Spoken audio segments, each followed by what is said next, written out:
memang betul di Papua ini ada persoalan separatisme.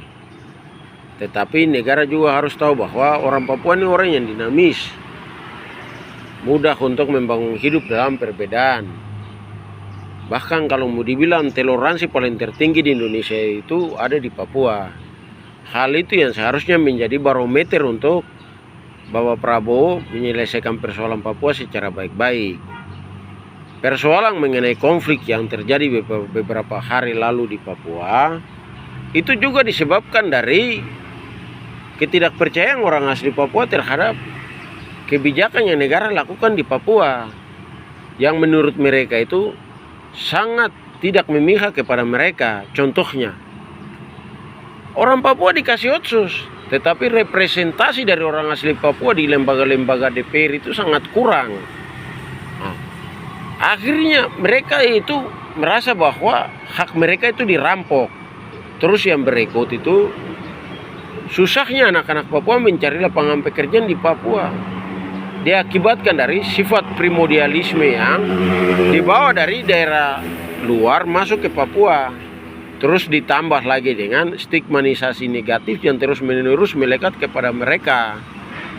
Nah, terus yang berikut itu, anak-anak Papua ini tidak punya ruang yang cukup yang negara kasih untuk mereka membangun masa depan mereka di dalam NKRI. Akhirnya mereka frustasi, stres, terus berontak kepada institusi negara. Terus yang berikut, ketika otsus dikasih di Papua, orang non Papua di Papua ini mereka menikmati pembangunan yang dibangun dengan uang otsus di Papua. Mereka juga menikmati lapangan pekerjaan. Mereka menikmati kekuasaan politik birokrasi di Papua. Tetapi ketika terjadi kegagalan pembangunan di Papua, hanya orang asli Papua saja yang disalahkan terus menerus. Sebaliknya mereka tidak. Itu yang buat orang Papua itu semakin sakit hati. Nah, jadi di sini saya minta untuk Bapak Prabowo harus yang pertama itu lakukan perubahan yang masif di Papua. Kebijakan pertama itu Bapak Prabowo harus restrukturisasi kebijakan pembangunan di Papua. Kebijakan pembangunan yang harus bertumpu kepada orang asli Papua. Karena persoalan yang terjadi di Papua itu antara orang asli Papua dengan institusi negara. Terus yang berikut itu, Bapak Prabowo harus lakukan ujian nasionalisme di Papua. Ujian nasionalisme yang saya maksud itu, jangan orang asli Papua saja yang mendapatkan ujian nasionalisme terus menerus, tetapi orang non Papua juga. Sejauh mana mereka ini membangun NKRI di Papua. Terus apakah mereka ini sudah menjadi contoh yang baik untuk orang asli Papua mencintai NKRI atau tidak? Jangan mereka hanya berteriak NKRI harga mati, terus negara kasih perlindungan kekuasaan sama mereka. Tetapi ketika mereka mendapatkan kekuasaan di Papua, yang mereka bangun itu bukan kejayaan NKRI di Papua. Yang mereka bangun itu kejayaan primordialisme mereka di Papua. Maluku membangun kejayaan Maluku di Papua. Toraja membangun kejayaan Toraja di Papua. Sulawesi membangun kejayaan Sulawesi di Papua. Akhirnya menimbulkan masalah untuk orang asli Papua dengan institusi negara.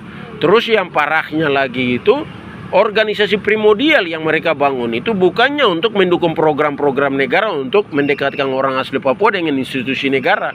Tetapi mereka gunakan organisasi primordial itu untuk membangun persaingan lagi dengan orang asli Papua untuk mendapatkan apa yang negara kasih sama orang Papua.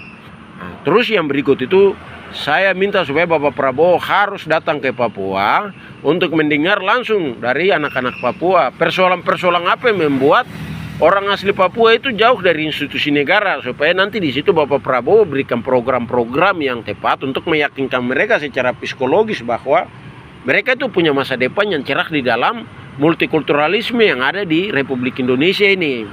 Karena yang nanti bisa menyelamatkan masa depan NKRI di Papua itu bukan kapitalis yang hidup di Amerika, bukan oligarki yang hidup di Jakarta, bukan politisi pragmatis yang selalu datang berteriak NKRI harga mati untuk mendapatkan receh di Papua, dan juga bukan orang non Papua yang datang membangun hidup di Papua.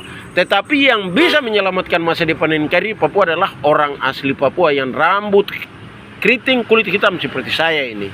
Itu saja.